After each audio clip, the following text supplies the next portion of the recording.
नमस्कार. ओम नमः चंडिकाय. आपण देवी उपासना या दुसऱ्या भागात नवविध भक्ती या विषयावर चिंतन करणार आहोत. नवविध भक्ती म्हणजे काय? तर प्रथमतः श्रवण, कीर्तन, स्मरण, वंदन, अर्चन, पादसेवन, दास्य, सख्य, आत्मनिवेदन हे 9 भक्तीचे प्रकार आहेत. या नवभक्तीच्या प्रकारांमध्ये शास्त्रांनी सांगितलंय की तुम्ही कोणत्याही एक प्रकारची जरी भक्ती केली तरी तुम्ही तुमच्या इष्टाला किंवा भगवंताला प्राप्त करून घेतात. त्यात कलियुगात भगवंताने नामस्मरण आणि अन्नदान या 2 महत्त्वाच्या गोष्टी सांगितलेल्या आहेत. नामस्मरण म्हणजे स्मरण भक्ती. तर आपण नवविध भक्ती आपल्या नित्य कर्मकांडात किंवा नित्य सेवेत आपण ती कशी जाणवते ते चिंतन करूयात.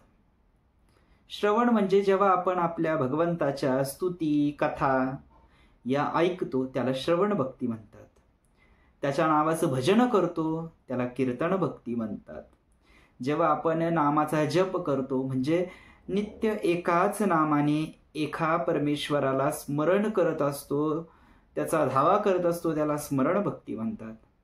आपण चराचर व्यापी म्हणजे लहान थोरापासून सगळ्यांना वंदन करतो, प्रत्येक भगवंताला वंदन करतो, तर तिथं वंदन भक्ती घडते. देवाला आपण फल पुष्प पत्र नैवेद्य अर्पण करतो, तिथे अर्चन भक्ती घडते. आणि जेव्हा आपण भगवंताच्या चरणकमलाचा म्हणजे गुरूंच्या चरणांचा आश्रय घेतो तेव्हा पादसेवन भक्ती आपल्याला घडते. दास्यत्व म्हणजे जसं मारुतीरायाने रामरायासाठी भक्ती केली त्याला दास्यत्व भक्ती म्हणतात. की भगवंताला मालक समजायचं आणि आपण त्याचा चाकर आहोत, आपण त्याचे दास आहोत असा भाव मनात ठेवून जी सेवा करतो त्याला दास्य भक्ती म्हणतात.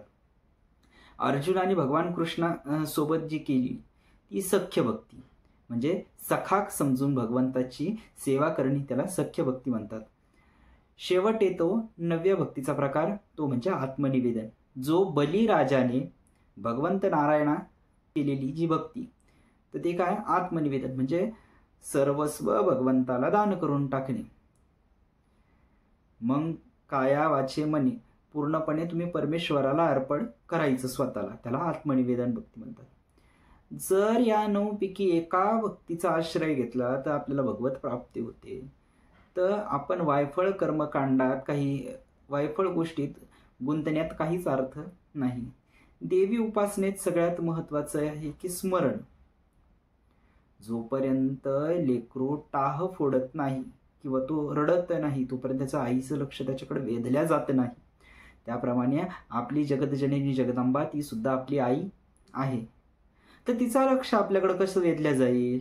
जेव्हा आपण तिच्या नावाचा आश्रय घेऊ.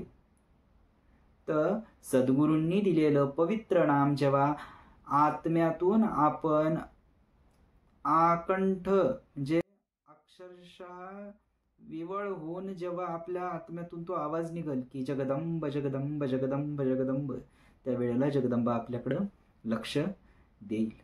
मात्र आपण भौतिक सुखांचा विचार करत मला गाडी पाहिजे, घर पाहिजे, नोकरी पाहिजे अशा प्राकृत गोष्टी मागत असताना भगवतीकडं आपलं ना नावाकडे लक्ष असतं ना सेवेकडे लक्ष असतं.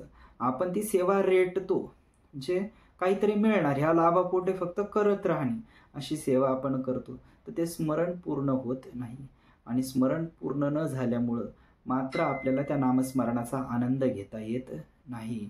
जेव्हा तिच्या नामस्मरणात तुम्हाला आनंद जाणवेल तेव्हा ह्या नवविध भक्तीतल्या एका भक्तीचा अनुपम महिमा आपल्या लक्षात येईल की असंख्य साधू संत या नामामुळे तरले. म्हणून नवविध भक्तीत नामस्मरण भक्ती ही सर्वात श्रेष्ठ भक्ती आहे. नमः चंडिकाय.